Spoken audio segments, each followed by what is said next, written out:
Hey guys. Hey guys.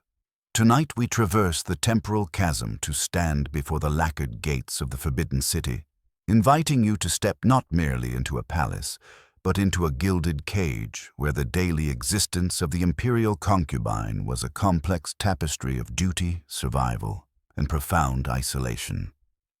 Before we cross this threshold, I invite you to engage with our shared exploration by acknowledging the work, but only if you find value in this historical resurrection, and do share with me the coordinates of your own existence in the comments, as it is always a marvel to witness the global congregation of history lovers.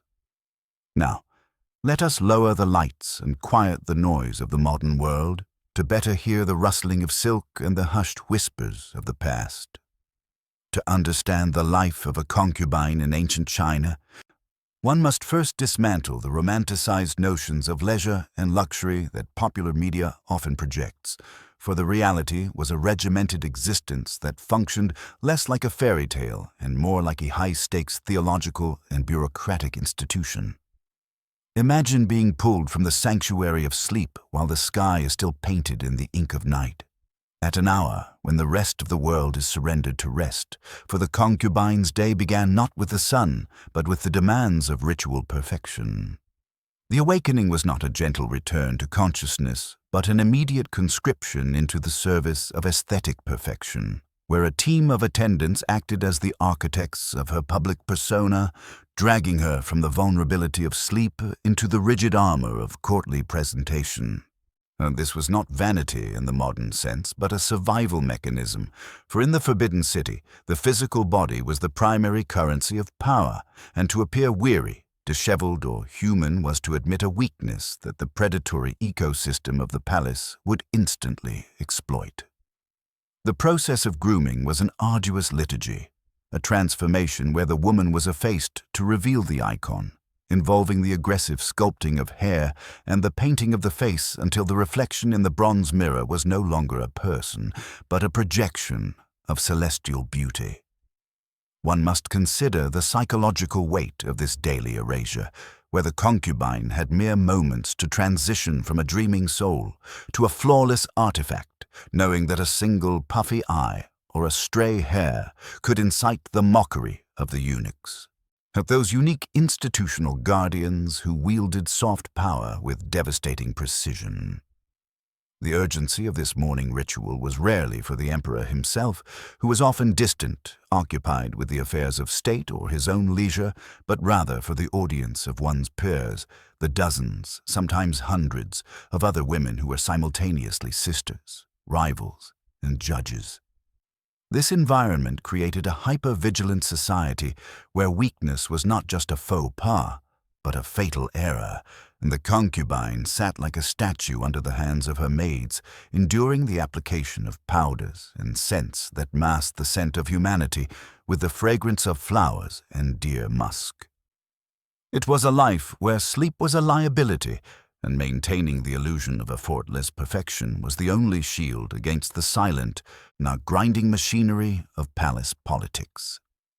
Following this brutal reconstruction of the self, the concubine faced the morning meal, which was far from a communal breaking of bread in the Christian or familial sense, but rather a theater of status and exclusion. Breakfast in the Forbidden City was a weaponized ritual where seating arrangements were dictated by a rigid hierarchy that mirrored the cosmic order of the state, with the highest-ranking consorts basking in the warmth and light while those of lower favor were relegated to the shadows and the cold. The food itself, though ostensibly luxurious, featuring delicacies like bird's nest soup and honeyed buns, was consumed under a suffocating blanket of etiquette that forbade the natural enjoyment of sustenance. To eat with appetite was to be perceived as base and unrefined, and a betrayal of the feminine ideal which demanded a bird-like delicacy, forcing many of these women to endure a perpetual state of hunger or to resort to the clandestine consumption of snacks in the privacy of their chambers. The silence of the meal was punctured only by a specific dialect of conversation that I classify as weaponized politeness, a linguistic dance where every compliment concealed a dagger, and every observation about a hairpin or a robe was a coded assessment of one's standing in the emperor's favor.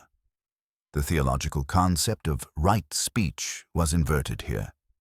Truth was irrelevant, and the only safe liturgy was the endless, hyperbolic praise of the emperor, a man who functioned as the living deity of this microcosm, regardless of his actual poetic or intellectual merits. And this forced sycophancy created a dissonance in the soul, where the concubine had to perform adoration for a figure she might barely know, turning her entire existence into a performative act of worship for the sake of material and social survival.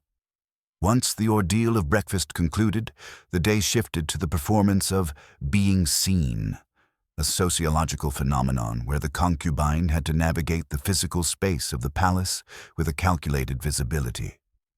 This was the panopticon of the harem, where one had to be present enough to remain relevant in the collective consciousness of the court, but not so conspicuous as to appear desperate or grasping. The act of walking through the imperial gardens was not a leisurely stroll, but a strategic deployment of oneself as an aesthetic object, and trailing layers of expensive brocade and positioning oneself in the light to maximize the glint of jade and gold. It was a precarious balance between the vice of sloth and the vice of ambition, requiring a demeanor of a faultless threat, a signal to rivals that one was secure, favored, and dangerous. The pervasive paranoia of the palace meant that every glance was scrutinized, and the presence of spies, whether they were eunuchs or fellow consorts, meant that privacy was a non-existent luxury. In this high-pressure environment, the cultivation of the tongue became the most essential skill, for the concubine had to master the art of flattery until it became a second language, stripping away sincerity to replace it with a flowery, structured adulation that adhered to the strictures of courtly poetry.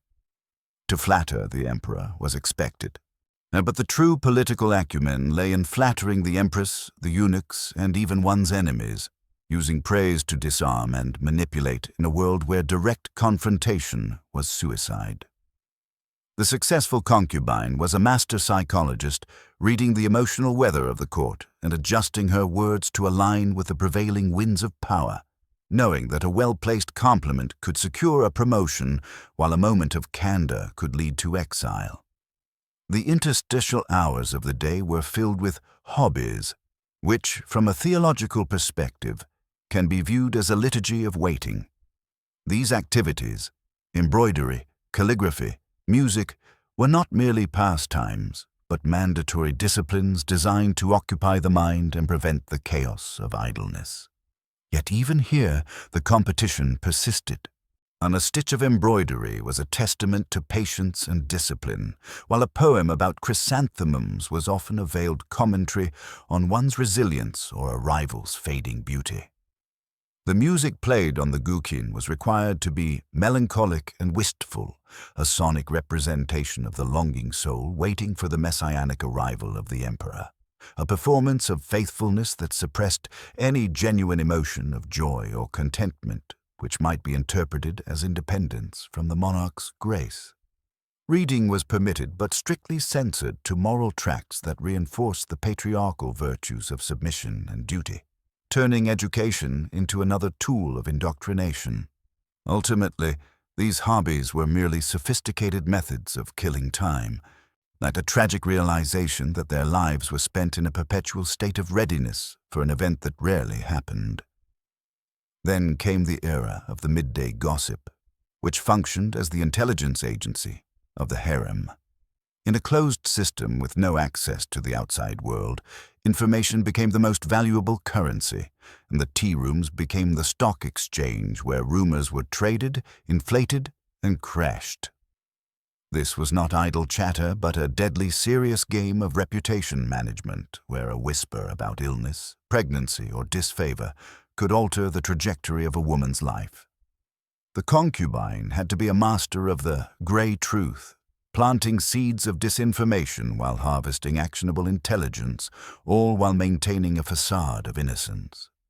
The evenings brought the climax of this existential tension. The selection, No, the emperor's choice was the axis upon which the entire world of the harem turned, a moment of predestination that was entirely out of the women's hands, yet governed their entire future. The preparation for this potential selection was a frenzy of hope and anxiety, where the body was adorned with symbolic jewelry, phoenixes for majesty, lotuses for purity, in a desperate bid to catch the eye of the divine representative on earth. The tragedy of the harem lay in the mathematics of desire. For every one woman summoned to the dragon bed, hundreds were left in the cold silence of their chambers, extinguishing their lanterns and their hopes for another night. And for the chosen one, the reality of the encounter was often a bizarre bureaucratic procedure, stripped of romance and laden with protocol. The journey, wrapped in a blanket, carried by eunuchs, was a ritual of objectification, delivering the woman as a parcel to the monarch. The act itself was monitored, timed, and recorded by scribes, transforming intimacy into a matter of state record and dynastic maintenance. The morning after such an encounter was a gauntlet of scrutiny, where the concubine, regardless of her internal state, had to present a visage of triumphant radiance, navigating the jealousy of her peers and the inquisitive eyes of the court with a serene mask. She became, for a brief window, a vessel of potential dynastic continuity, a status that offered protection but also painted a target on her back. Yet the cruelest adversary in the Forbidden City was not a rival, but time itself. The theology of the harem was a theology of youth, and aging was a slow excommunication from the center of power. And as the bloom of youth faded, the concubine faced the inevitable drift toward the periphery, a transition from active participant to living artifact. There was a profound melancholy in this obsolescence, as women who had once been the center of imperial attention were gently guided into the shadows of the cold palaces, forgotten by the man they had dedicated their lives to pleasing. However, some found a new power in this phase, transitioning into the role of the crone or the sage, the keepers of institutional memory who guided the younger generation through the minefield they had survived. The ultimate goal of the concubine was not happiness, a concept alien to the court, but legacy.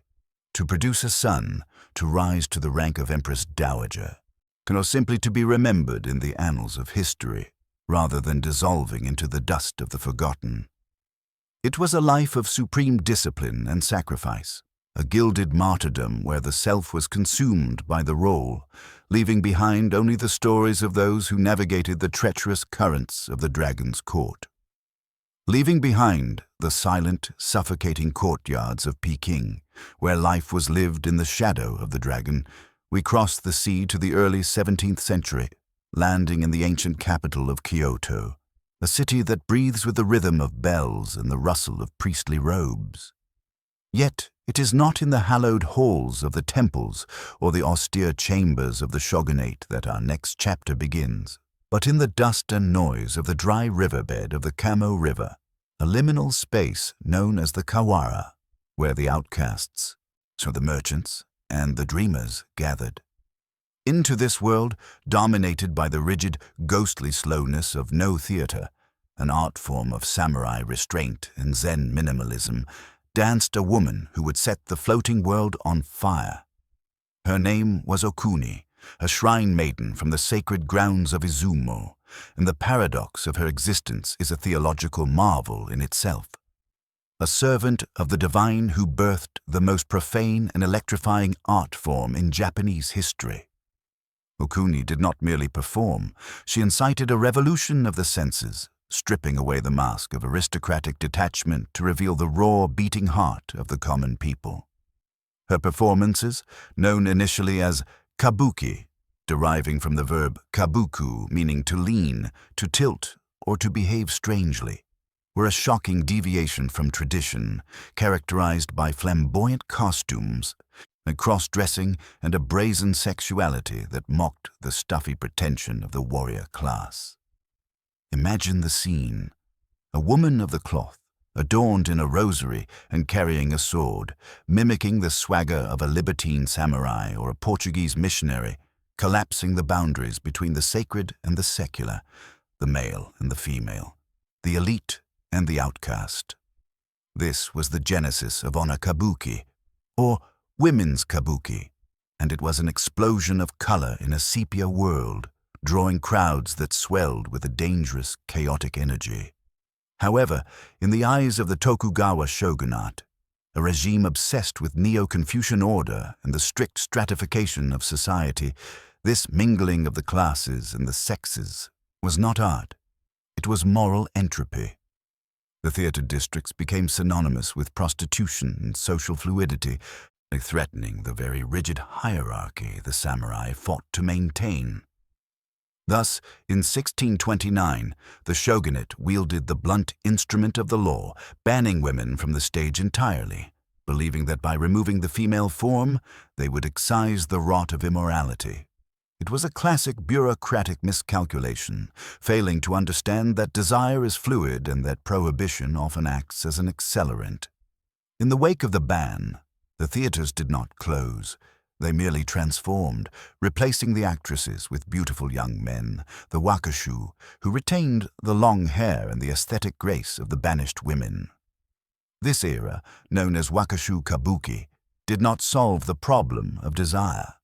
It merely transposed it, creating a new, intense aesthetic of androgynous beauty that captivated both samurai and merchant alike, turning the theater into a cauldron of even more complex illicit affairs and samurai rivalries. The shogunate, realizing their moral crackdown had backfired spectacularly, struck again in 1652, banning the young boys and demanding that actors cut their forelocks, the symbol of their youth and availability. Yet history teaches us that art, like water, will find a crack in the stone.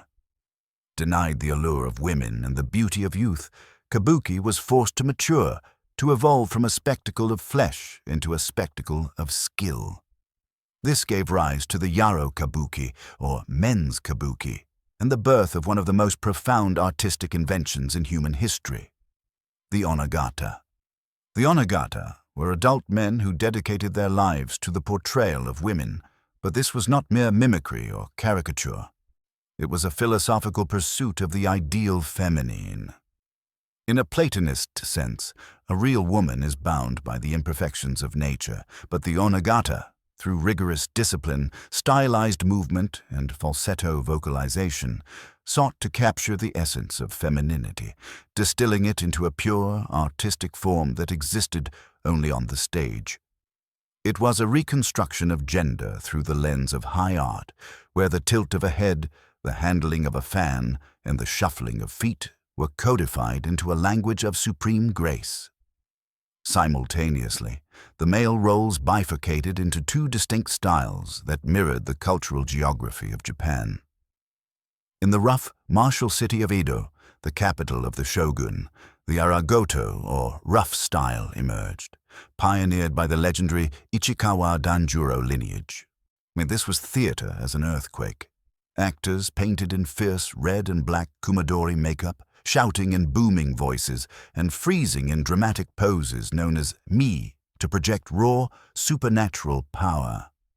It was the aesthetic of the samurai soul, bombastic and heroic. Conversely, in the mercantile, sophisticated city of Osaka, the wagoto, or soft style, flourished, focusing on the tender, often tragic lives of lovers and the nuanced emotions of the human heart, reflecting the refined tastes of the merchant class. By the Genroku era, the golden age of the late 17th century, Kabuki had become the beating heart of the ukiyo, the floating world. The theaters were not just buildings. They were cathedrals of the ephemeral, massive structures like the Nakamura-za, where thousands gathered not just to watch, but to be seen, to eat, to drink, and to participate in a communal dream. The actors became the first modern pop idols, living gods of the urban landscape whose faces adorned woodblock prints sold by the millions, their crests tattooed on the skin of devoted fans, and their fashion choices dictating the trends of the street. They occupied a strange social strata, legally categorized as riverbed beggars by the shogunate, yet worshipped by the masses and courted by the wealthy. This tension between the government and the stage persisted for centuries. The shogunate constantly tried to censor the content, forbidding the portrayal of current events or political scandals. In response, the playwrights became masters of allegory, cloaking contemporary critiques in the guise of ancient history, and a dance of subversion where the audience knew exactly what was being said beneath the layers of silk and metaphor. The legacy of Kabuki is a testament to the resilience of culture against the rigidity of law. It survived the bans, the fires that frequently reduced Edo to ash, and the encroaching shadows of modernization during the Meiji Restoration. When Japan opened its doors to the West, there was a temptation to discard Kabuki as a relic of a feudal past, but instead it dug its heels into the wooden stage, refining its traditions and proving that its stylized, hyper-real drama possessed a psychological depth that rivaled the realism of the West. Today, when an actor freezes in a mai, crossing his eyes and striking a pose that channels the fury of a god, he is not merely acting, he is channeling 3 centuries of rebellion for innovation and the spirit of a shrine maiden who once danced on a dry riverbed and dared to turn the world upside down. Now, let us cast our eyes westward, away from the painted faces of Edo and across the vast Eurasian steppe, to the rugged, sun-drenched landscape of the Iberian Peninsula, where the drama of life and death was not played out with fans and falsettos, but with the lance, the cape, and the thundering hoofbeats of the bull. To understand the origins of the Spanish bullfight, one must dig deep into the strata of history, past the medieval castles, down to the bedrock of the Roman Empire. Long before the first matador donned his suit of lights, the Romans had turned the slaughter of beasts into a civic liturgy known as the venation. These were not mere hunts, they were demonstrations of imperial order over chaotic nature. They played out in the amphitheaters of Hispania, where the roar of the crowd mingled with the primal scream of the wild. But when the marble columns of Rome fractured and fell in the 5th century, the grand spectacle of the arena collapsed with them. Yet, the theological concept of the man against the beast did not vanish.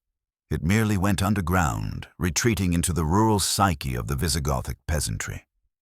For centuries, the contest survived as a rustic, pagan-tinged ritual in village squares, a rough-hewn test of manhood where the bull was not a stage prop, but a totem of the formidable, untamed forces of the earth.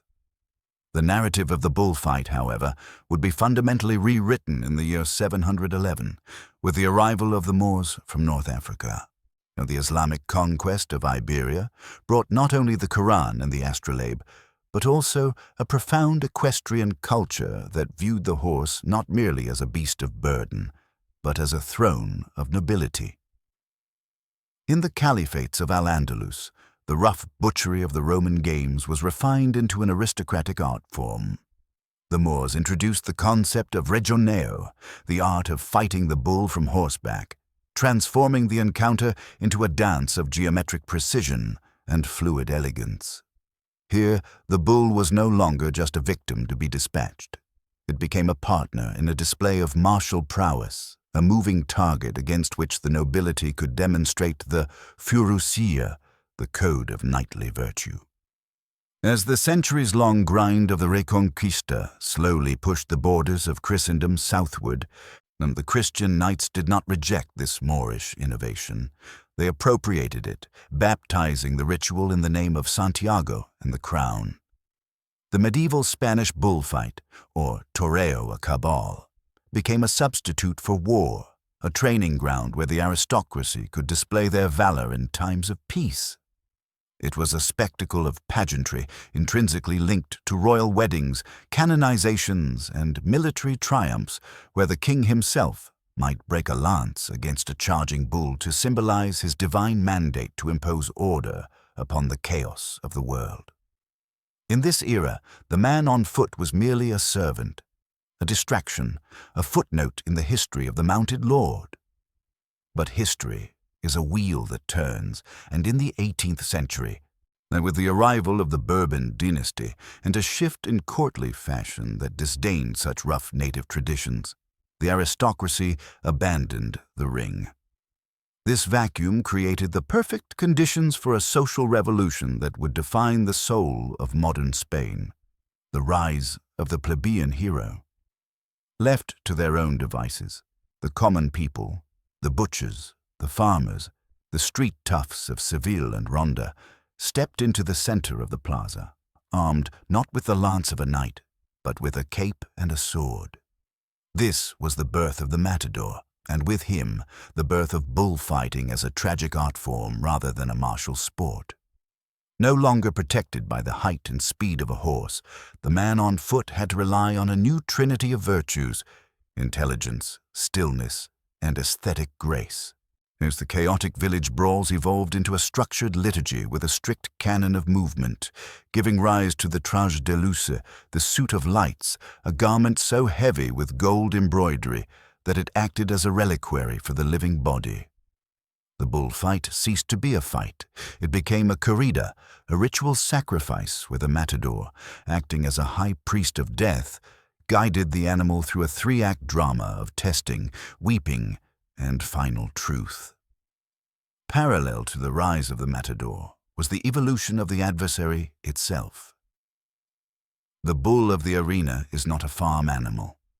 It is the toro bravo, a creature engineered through centuries of selective breeding by the landed gentry to possess a specific kind of nobility. The theology of the bull ring demands an opponent that attacks not out of fear, but out of a spirited instinct to engage, creating a moral paradox where the animal is revered and loved by the very people who facilitate its death. The ganaderias, the breeding ranches of Andalusia and Salamanca, became the custodians of these bloodlines, treating the bulls with a reverence reserved for royalty, allowing them to live in wild splendor until their singular moment of destiny. As the ritual calcified, it demanded a cathedral, and thus the Plaza de Toros rose from the earth, circular temples of sand and stone designed to focus the collective gaze of thousands upon a single point of mortality. The architecture itself dictated the drama. The circle meant there were no corners for the animal to hide, no escape for the man, only an eternal, spinning center where the two must meet. The bullfight became the great mirror of the Spanish soul, reflecting a cultural obsession with a tragic sense of life, a public meditation on the fragility of existence where courage is defined not by the absence of fear, but by the maintenance of duende, a soulful, artistic authenticity in the face of certain annihilation. It is a tradition that sits uncomfortably in the modern world, a bloody relic of an older, harsher cosmology, yet to dismiss it simply as sport is to misunderstand its nature. It is a remnant of the sacrificial crisis, a theatrical enactment of the ancient struggle between civilization and nature, preserved in the amber of ritual, reminding us that in the end, the dance always concludes in dust. Here is part 4 of the narrative, carrying us from the sun-drenched arenas of Spain to the mist-shrouded emerald hills of ancient Ireland. And we now depart the sun-baked sand of the Iberian arena, leaving behind the roar of the crowd and the flash of the matador's cape, to travel northward, crossing the tempestuous seas to a land of twilight and green silence. Medieval Ireland. Here, in a landscape fragmented by bogs, forests, and the rivalries of 100 petty kings, we encounter a social institution so powerful that it functioned as the very skeleton of civilization, the sacred law of hospitality. In the modern world, we view hospitality as a gesture of politeness, a warm cup of tea offered to a friend. But in the Gaelic world, under the ancient and complex jurisprudence known as the Brehon laws, hospitality, or oigidecht, was not a kindness. It was a mechanism of survival, a strict legal obligation that bound every free person from the lowest tenant farmer to the High King himself. Imagine a society without a central government, without a standing police force, and without a network of state-maintained roads or inns. In such a decentralized world, travel was an act of extreme vulnerability. To step outside the territory of your clan, your tuoth, was to step into a legal void where you had no status and no protection. The only safety net that existed was the universal understanding that a stranger at the door was inviolable. This was the genius of the Brehon system. It weaponized honor to create infrastructure. The laws were meticulously detailed, specifying that every household was legally required to provide food, shelter, and protection to a traveler. To refuse a guest was not merely rude. It was a crime known as a sign, a violation that stripped a man of his honor price, his social value, and left him open to heavy fines and public disgrace. The guest, once they crossed the threshold, underwent a transubstantiation of status. They ceased to be a stranger and became a phaosum, a person under protection, whose safety was guaranteed by the host's own life and limb.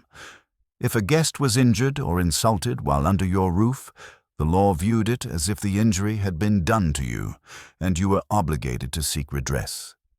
This system was not egalitarian.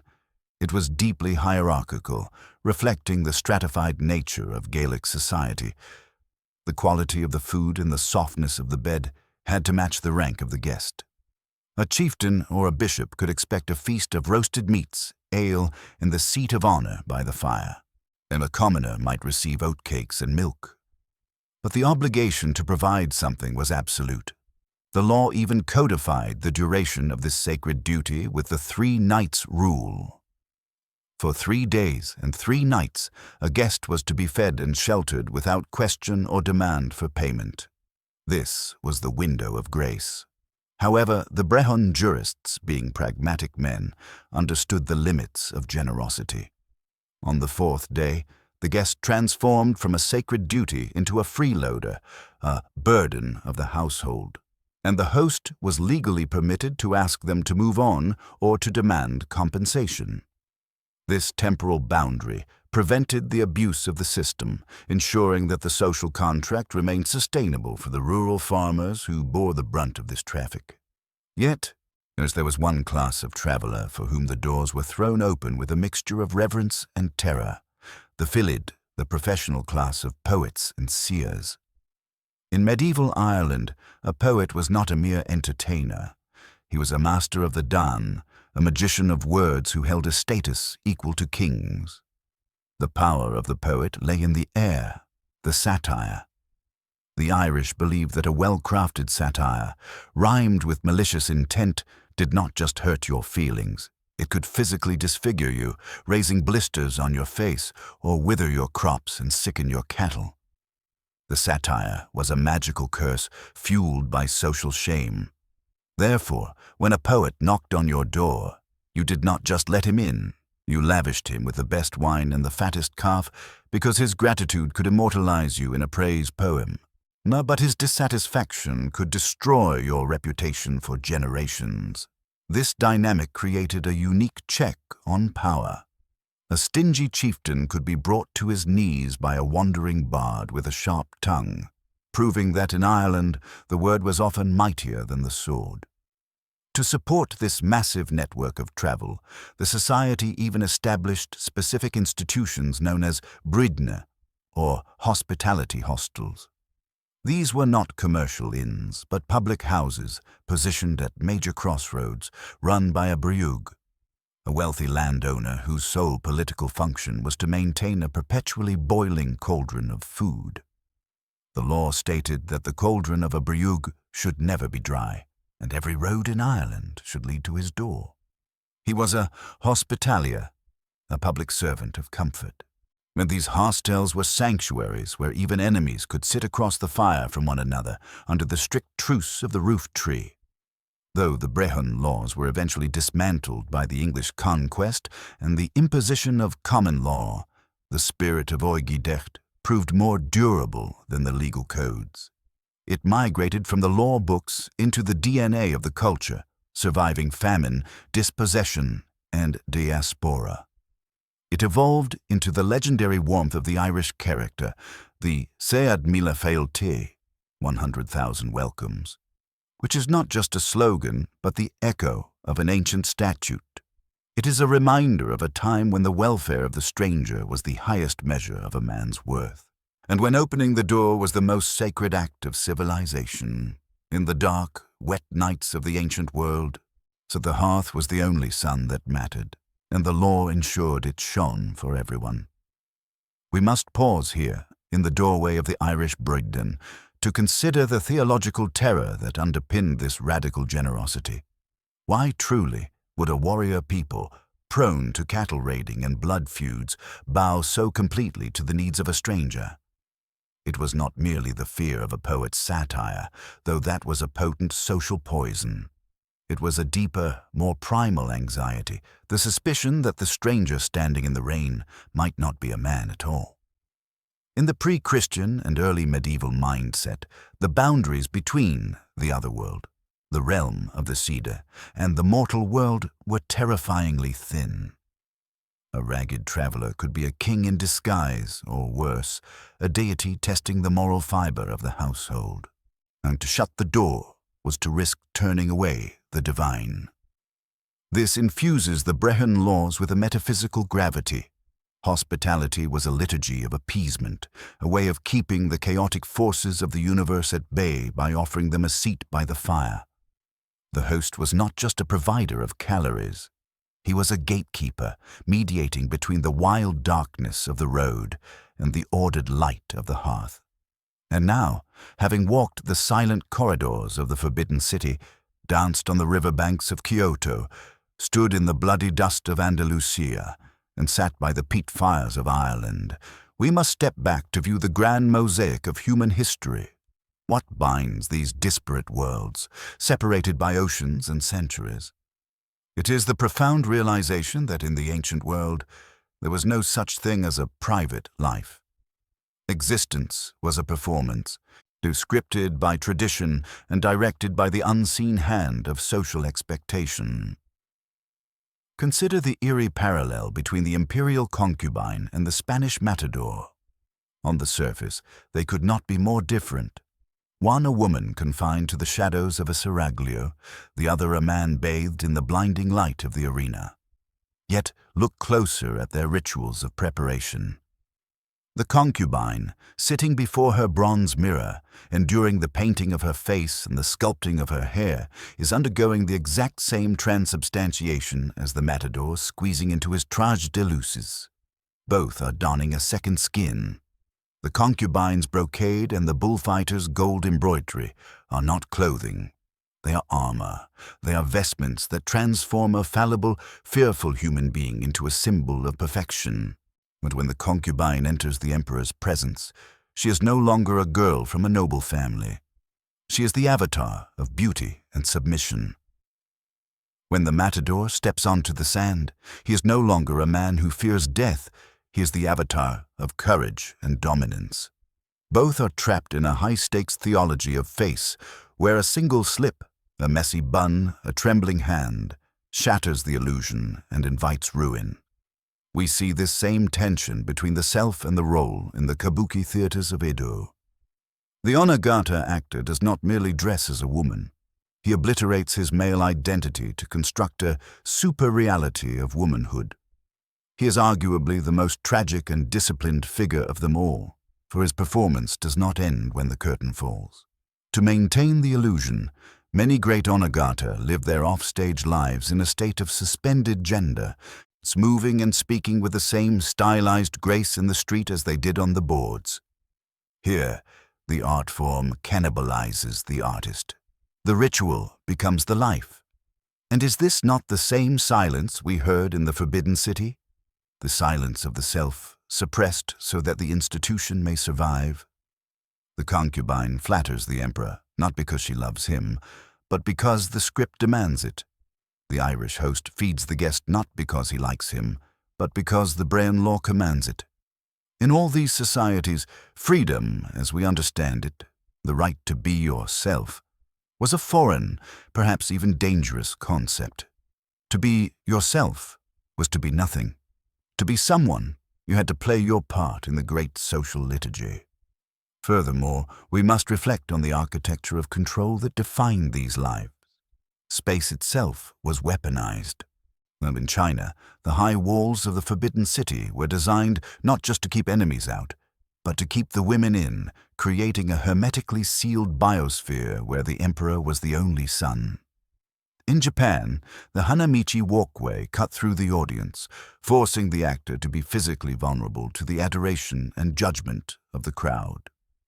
In Spain, the circular Plaza de Toros created a panopticon of death, where the matador could not retreat without being seen by thousands. And in Ireland, the open door of the hospitality house destroyed the concept of privacy entirely. The home was a semi-public stage where one's honor was constantly on display. Yet, within these cages of gold, silk, and stone, the human spirit found ways to rebel. It is the rebellion of the micro-gesture, and the concubine who uses a poem about a flower to subtly mock a rival.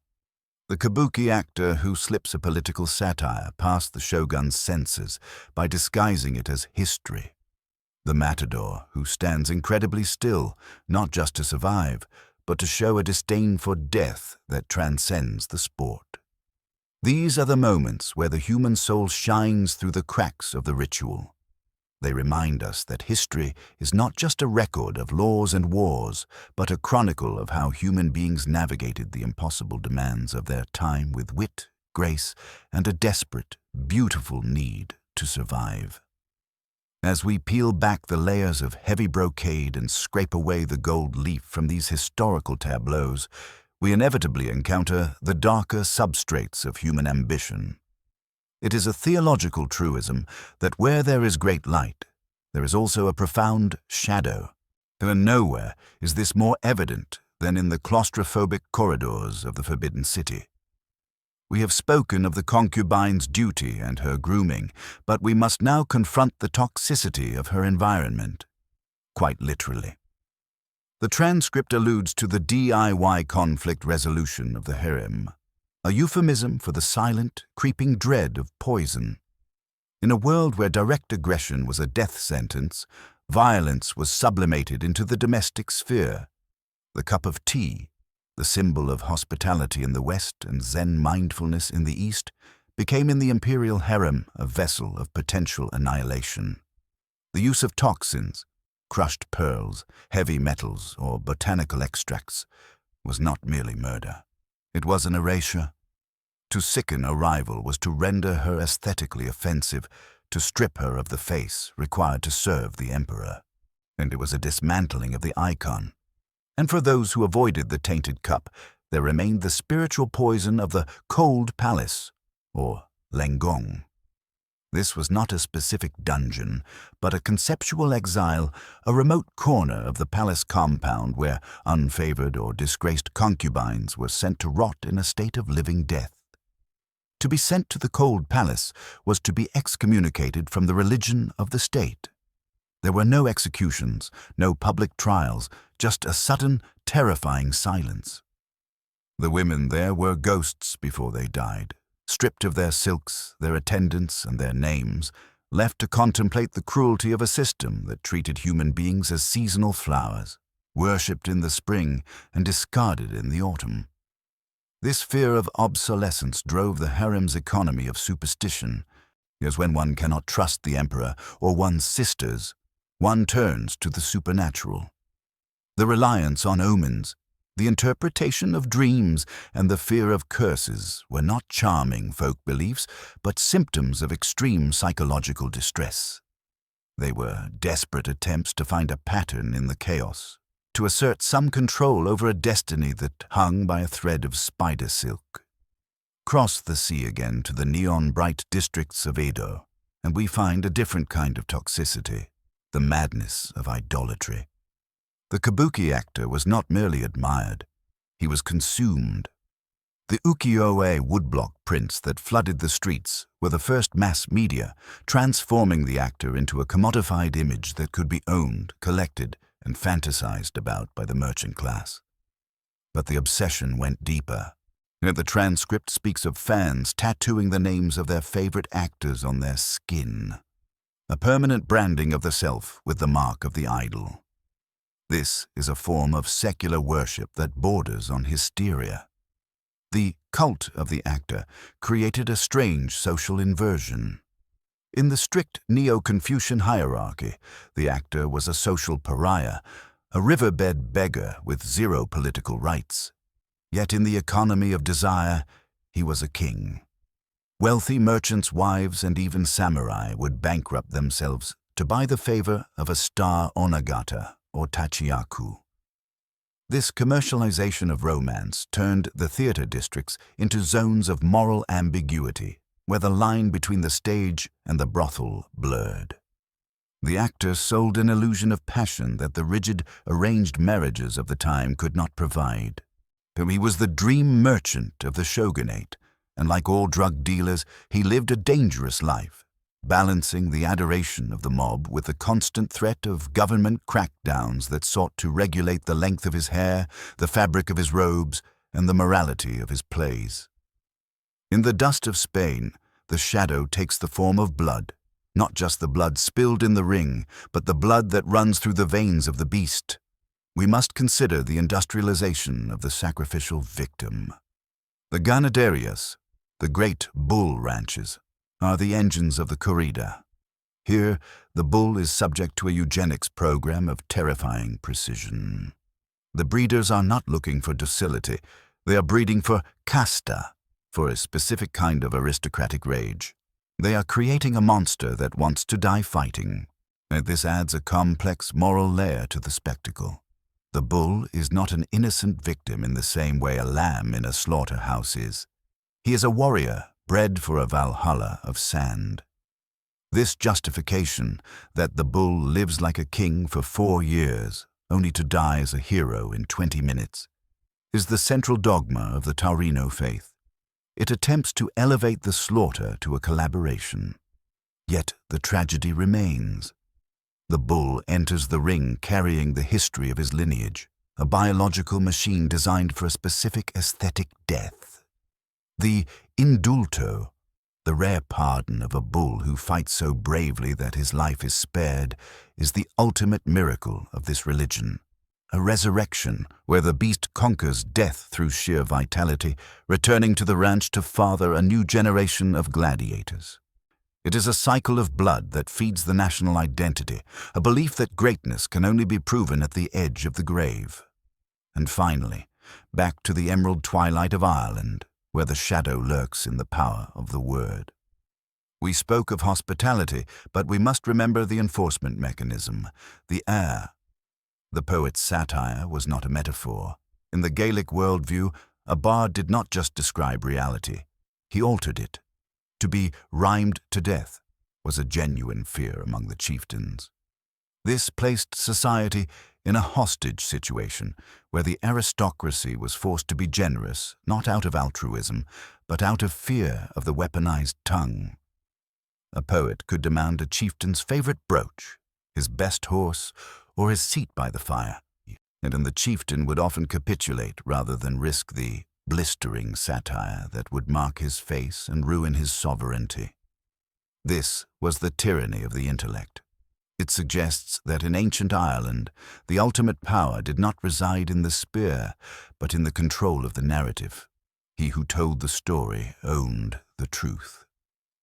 The Brehon laws, therefore, were a desperate attempt to regulate this magic, to place boundaries on the poet's extortion and the host's resentment, trying to build a civil society in a land where a single verse could topple a king. In all these instances, we see the high price of culture. The beauty of the concubine is paid for in poison and silence. The glamour of the Kabuki star is paid for in the hysteria of the crowd and the suppression of the self. The glory of the matador is paid for by the genetic engineering of a victim, and the warmth of the Irish hearth is fueled by the fear of the cold wind of satire. Art, history tells us, is never free. It is bought with the currency of the human soul. We have explored the cages, the rituals, and the shadows, But we must not forget that the human spirit is, by nature, an archival creature. It fears oblivion more than it fears pain. In the suffocating silence of the Forbidden City, where a woman's name could be erased by a single stroke of the imperial brush, the hunger for legacy became a ravenous, silent beast. The transcript alludes to the harem memoirs, a genre of literature that sits on the precarious border between history and fiction. While many were penned by court historians or bored eunuchs, some were the whispered dictates of the women themselves, smuggled out of the inner courts like contraband. These texts reveal that for a concubine, there were only two paths to immortality: biology or notoriety. To bear a son was to secure a genetic legacy, to have one's name chanted in the ancestral temples. But for the hundreds who remained childless, the mothers of the wind, the only option was to become a story. This explains the phenomenon of the dramatic scandal. A concubine might intentionally incite a rivalry, stage a poetic suicide, or claim to be possessed by a fox spirit, not out of madness, but out of a calculated desire to become a footnote in the dynastic records. Better to be remembered as the witch of the Western Palace than to dissolve into the anonymity of the dust. We see a profound theological rebellion here, the rejection of the Confucian ideal of the virtuous, silent woman in favor of the dangerous, memorable woman. They understood that in the archives of the palace, bad behavior was often the only behavior that was written down. Fly now to the wooden stages of Edo, Japan, where legacy took a different form: the transmission of the kata. In Kabuki, the actor's body was not his own. It was a vessel for the accumulated knowledge of his ancestors. The great acting dynasties, the Ichikawa, the Nakamura, did not just pass down a surname. They passed down a physical scripture. Every tilt of the head, every glare of the eyes, every stomp of the foot was a ritual movement perfected centuries ago and taught to the child before he could speak. This created a form of living immortality. And when a modern Ichikawa danjuro steps onto the stage in Tokyo today, the audience is not just seeing a man in 2026. They are seeing the ghost of the first danjuro from 1673 superimposed over the living flesh. The legacy here is corporate and spiritual. The individual ego is submerged into the river of the name. Yet the transcript highlights a fascinating geographical dialectic in this legacy. The rough, bombastic Aragoto style of Edo, Tokyo, represented the samurai spirit, loud, violent, supernatural. In contrast, the Wagoto style of Osaka represented the merchant spirit, soft, romantic, realistic. These two styles were not just acting techniques, they were competing philosophies of life, battling for the soul of Japan. And the actor who mastered these forms became a cultural priest, ensuring that the specific emotional flavors of his city would not vanish with the changing times. He was the guardian of the city's emotional memory. In the sun-bleached plazas of Spain, the struggle for legacy was a class war fought with a sword. We must appreciate the sociological earthquake of the matador. In a feudal society where a peasant could never become a don, the bull ring was the only ladder to the sky. The traje de luce, the suit of lights, is the ultimate symbol of this transcendence. It is a garment of royalty worn by the son of a butcher. When the matador stepped into the ring, he was declaring that courage was the only true nobility. His legacy was written in the faena, the series of passes he linked together in the face of death.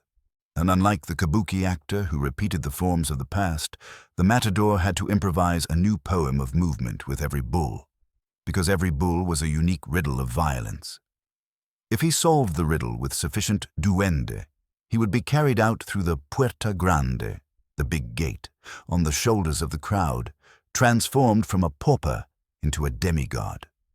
But this legacy was fragile. It required the constant reaffirmation of blood. A matador who lost his nerve, who took one step back when he should have stood still, saw his divinity evaporate in an instant. The Spanish crowd is a cruel theologian. It demands perfection or crucifixion.